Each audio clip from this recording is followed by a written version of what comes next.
ada yang paling berkesan nggak sih, ada yang paling memorable karena wah di sini kasusnya oke banget nih misalkan gitu, atau di sini lebih menyita emosi karena restoratif justice atau apa gitu, ada nggak sih? Saya membawa dia dari rumah dan saya memasukkan dia ke dalam penjara gitu loh. Tapi itu usia udah sepuh. masih merasa bersalah kayak gitu ibunya? Iya Enggak, dia. maksudnya Iya. Oh sayanya iya. pernah merasa bersalah? Iya.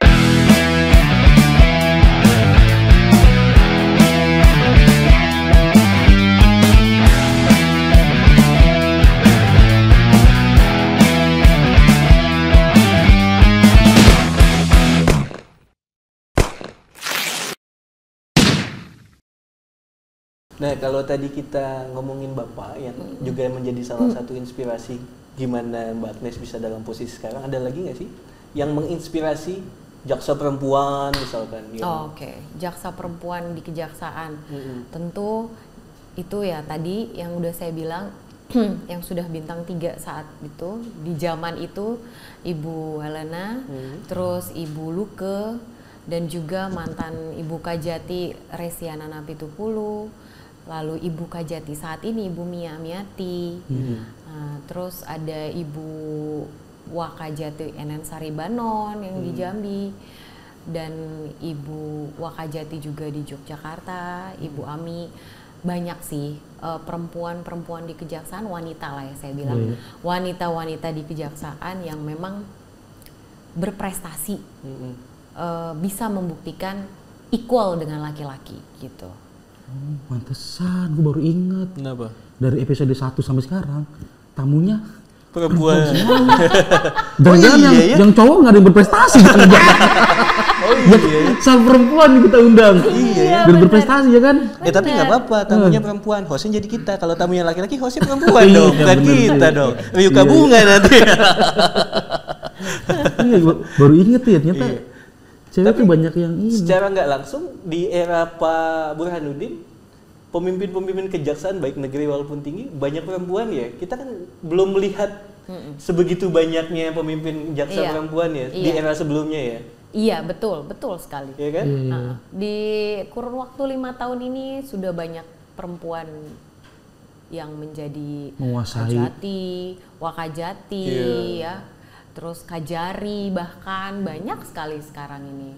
Itu kan berarti membuktikan bahwa perempuan itu bisa loh. Membuktikan semakin banyak pria yang terjajah.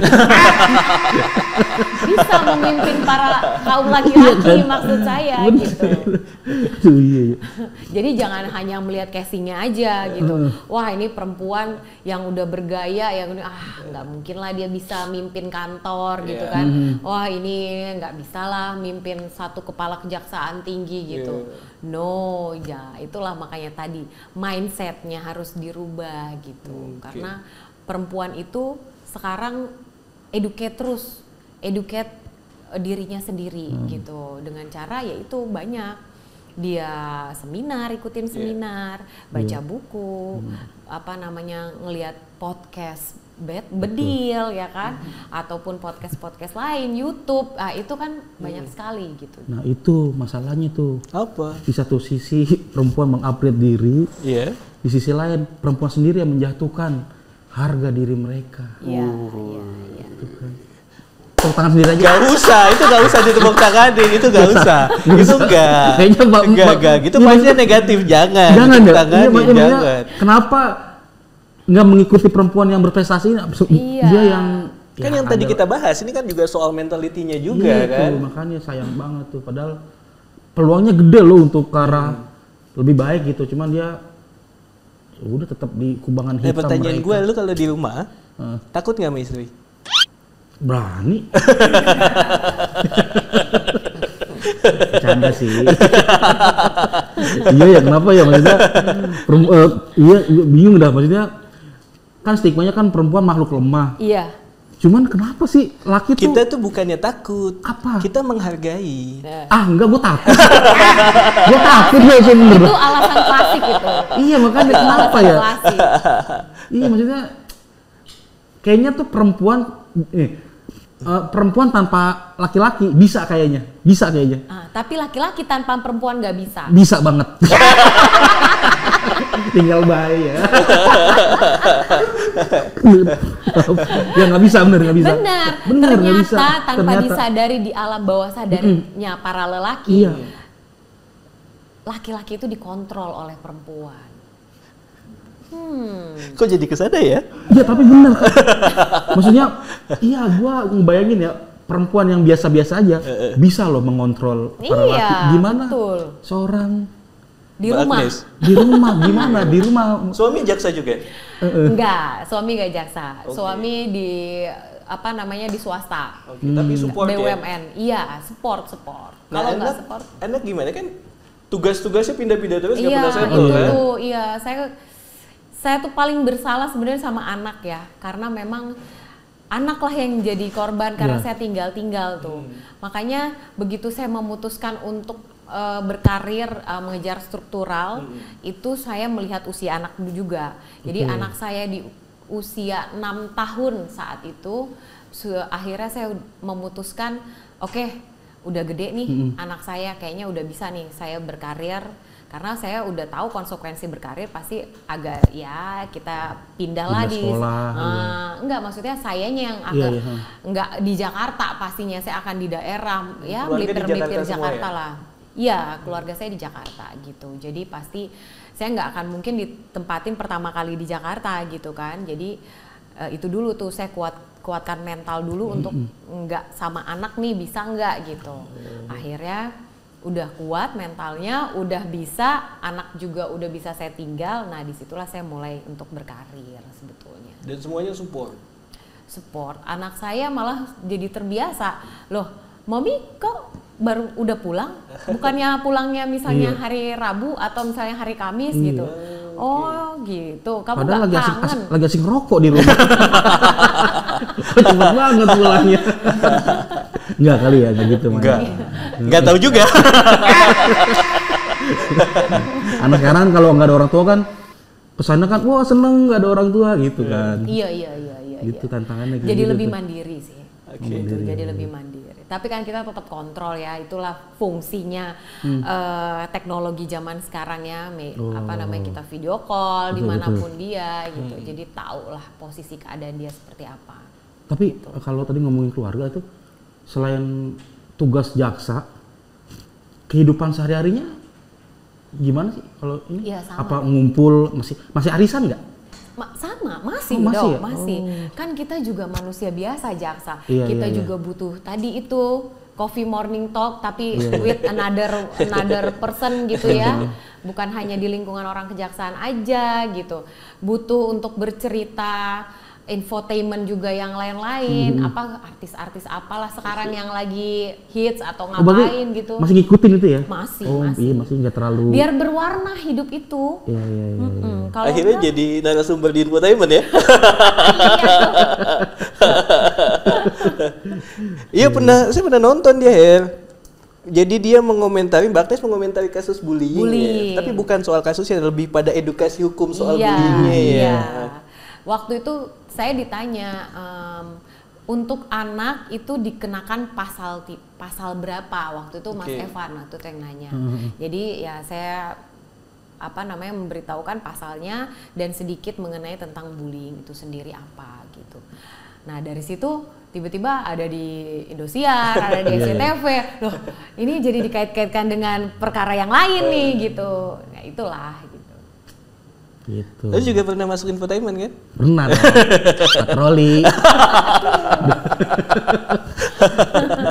Dulu saya pernah ini Pak, main film Bawang Merah Bawang Putih. Jadi ketumbar. Bumbu lain ya. Ditunggu lain. Nggak disebut di situ. Jadi ya normal aja berarti ya gitu ya. Normal lah ya, manusia juga ya. Iya. Kalau jaksa ada nggak sih yang keluarganya berantakan gitu? Gak tahu juga. Ada ya? Soalnya dari 6 kemarin tuh sama ayahnya hubungannya harmonis, sama keluarga harmonis gitu kan. Ada kali ya? Ya mungkin aja karena manusia juga kan. Undang kalau ada. Iya, jangan yang baik-baik aja gitu ya, benar. Tapi kenapa sih keluarganya nggak harmonis gitu? Kali aja masyarakat pengen tahu kan sisi-sisi lain Yang jaksa. bikin seru gitu ya. Iya. Jangan yang Nanti positif kita nggak ada aja. edukasi hukum ya, kita jadi infotainment. Oh iya, iya, Jangan. di sana iya. Sepanjang sebelum di Bogor udah berapa kali pindah-pindah? 7 atau 8 kali ya kalau nggak salah tadi ya? Iya, Bogor ini yang ke-7. Saya pertama tuh di Metro, kedua di Jakarta Timur, Metro, Depok, Jakarta Selatan, Subang, Cikarang, Cimahi, Bogor, ke-8. Udah ke-8. Ya. Makanya tadi ada at the point saya udah give up gitu kan ya tadi. Aduh, lelah juga ya, pindah-pindah itu lelah gitu. Tapi ya saya dikuatkan oleh orang tua saya, dikuatkan oleh pribadi saya sendiri. Ya itu tadi, makanya saya selalu berpesan sama generasi muda yang wanita-wanita itu, buatlah dirimu selalu berharga, worth it gitu. Karena berawal dari situlah kamu bisa meraih semuanya gitu. Nah, setiap daerah itu kan punya tradisi dengan keunikannya masing-masing ya. Ada yang paling berkesan nggak sih? Ada yang paling memorable karena wah di sini kasusnya oke banget nih misalkan gitu, atau di sini lebih menyita emosi karena restoratif justice atau apa gitu. Ada nggak sih sampai kesan yang paling memorable dari penugasan yang 8 kota? 8 kota. Yang memorable ya yang di Jakarta Selatan ya, karena memang complicated lah di sana perkaranya gitu. Beragam. Maksud saya perkaranya itu nggak cuman narkotika, pencurian, apalah misalnya TPPO ya seperti itu. Jadi waktu di Jakarta Selatan memang saya pernah nanganin perkara TPPU, pencucian uang. Itu dikenakan dikenakan pasal penggelapan dan juga pencucian uang. Nah, kenapa ini membuat memorable? Karena awalnya ini ibu nggak ditahan, usianya tuh udah mau 70 gitu. Tapi karena waktu itu divonisnya itu dia pada akhirnya dihukum di penjara karena terbukti kesalahannya. Jadi dia selain daripada menggelapkan, waktu itu komisaris dia di salah satu bank swasta. Dia komisaris dan juga dia direktur. Jadi direktur dulu baru dia komisaris. Nah, di situ dia gelapkan uang dari bank itu dan juga uangnya itu dibelikan aset-aset dan juga dia mendirikan perusahaan lah. Nah, kenapa memorable saat itu ketika saya mau ambil eksekusi ibu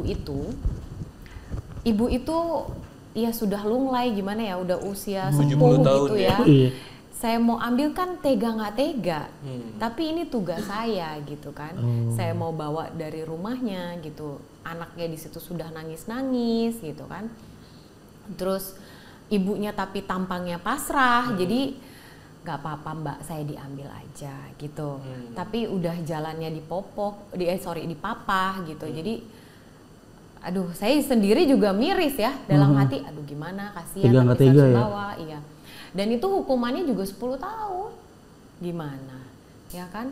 Jadi saya harus bawa orang yang dihukum 10 tahun, berarti keluar-keluar dia bisa jadi udah 80. Saya nggak tahu mudah-mudahan masih apa ya di dalam apa yang terjadi.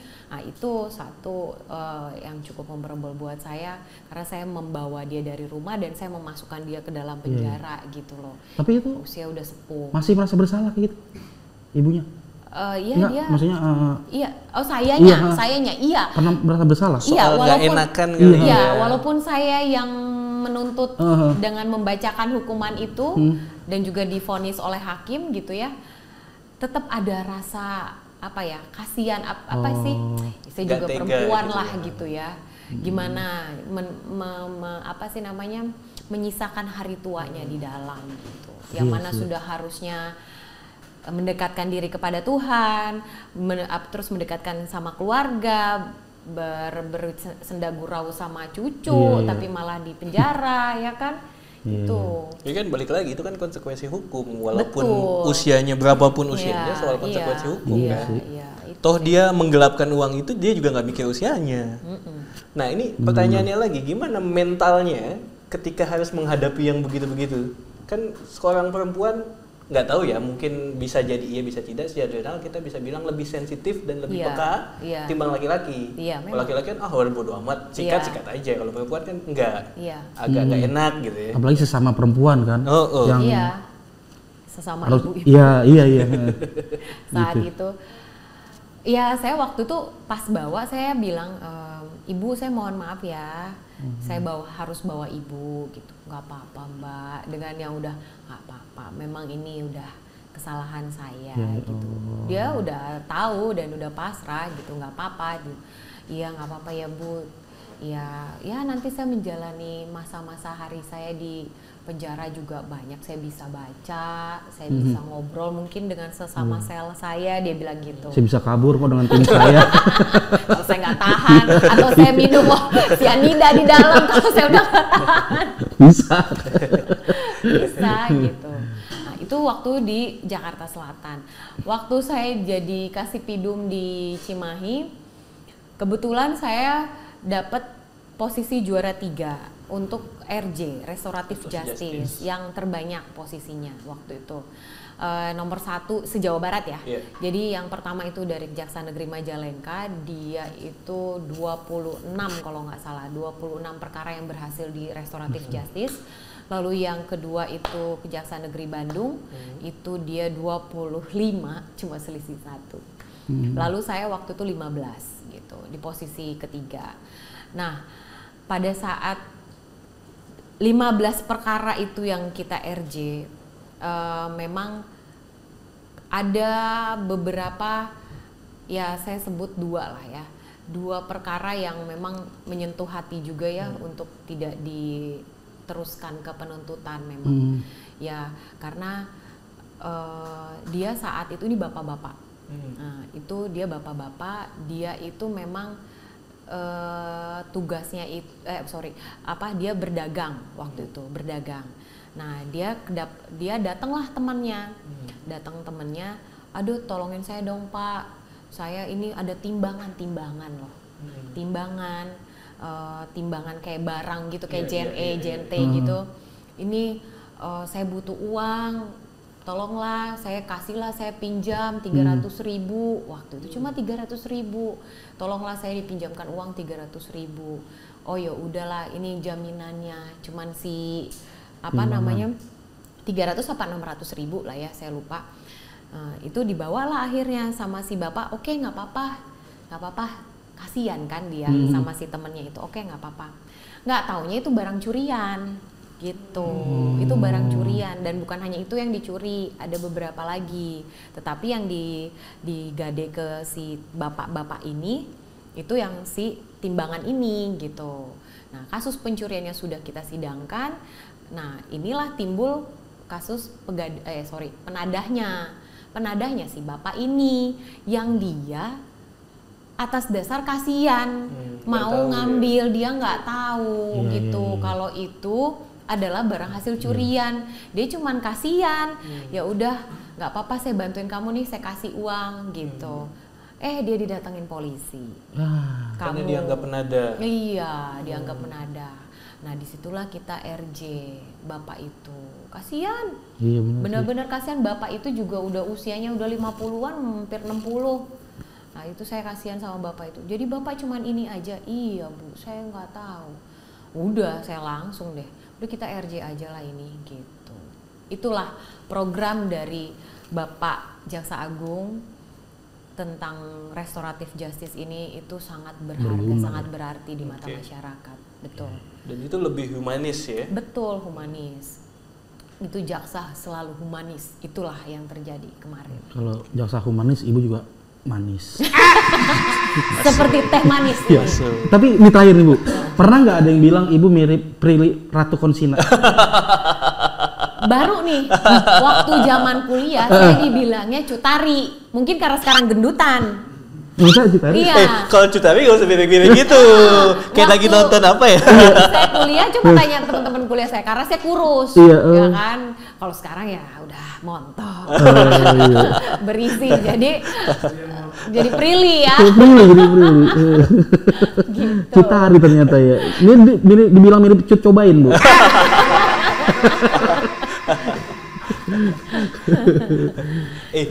Terakhir nih sebelum kita closing, kan tadi kita udah banyak belajar soal mental, soal perspektif dengan trust issue dan segala macam ya. Ada pesan gak sih buat perempuan di Indonesia mumpung kita lagi sedang merayakan Hari Perempuan? Ya. Kemarin saya sempat baca literasi, jadi ada woman empowerment. Nah, di situ ada beberapa how to be a woman in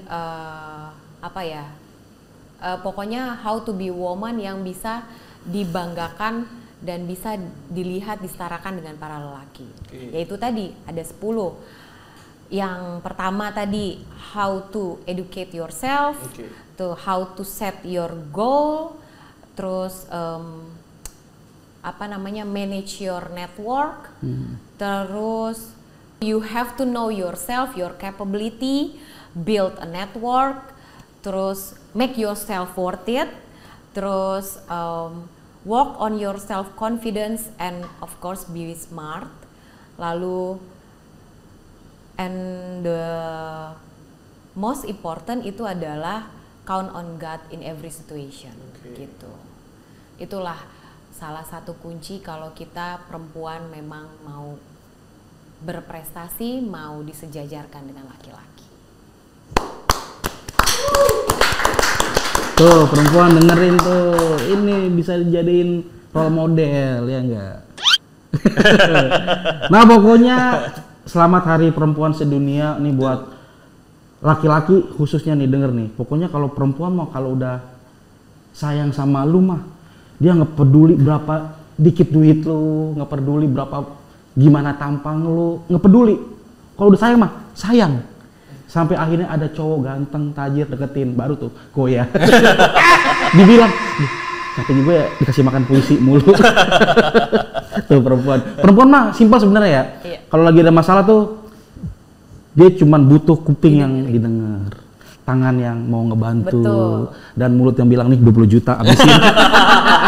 Simpen perempuan mah. Oke. Sampai ketemu di episode podcast Bedil selanjutnya. Bye bye.